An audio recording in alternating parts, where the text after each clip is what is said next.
ថ្ងៃនេះខ្ញុំបង្រៀនវិធីដកដង្ហើមមួយទៀតដែលធ្វើឲ្យលោកអ្នកស្វែងរកសង្វាក់ដង្ហើមកាយនិងចិត្តរបស់ខ្លួនឯងឲ្យនៅផ្គុំជាមួយគ្នាបន្ថែមទៀតហ្នឹងគឺបច្ចេកទេសនេះឈ្មោះថាដង្ហើម4 8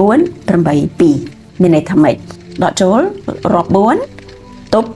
រាប់4ដកចេញរាប់ដល់8ទប់2មុននឹងដកចូល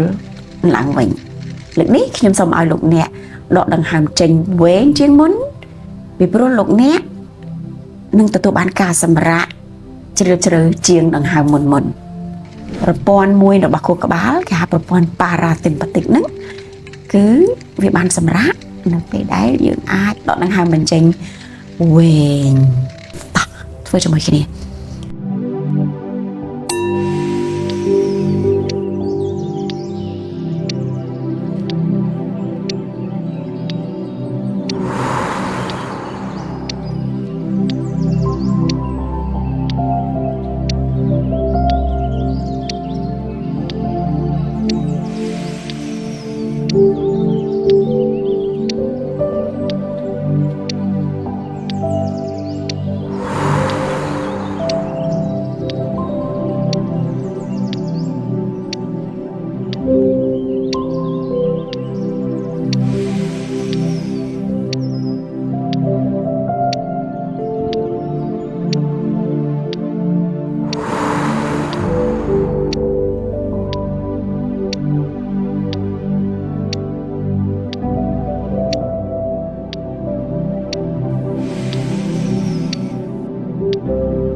ប្រសិនបើលោកអ្នក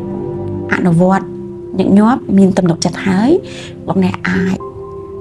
ចែករំលែកវីដេអូឬក៏ចែករំលែកចំណេះដឹងរបស់លោកអ្នកដែលបានរៀនជាមួយខ្ញុំបន្តឲ្យអ្នកដទៃសេចក្តីសុខ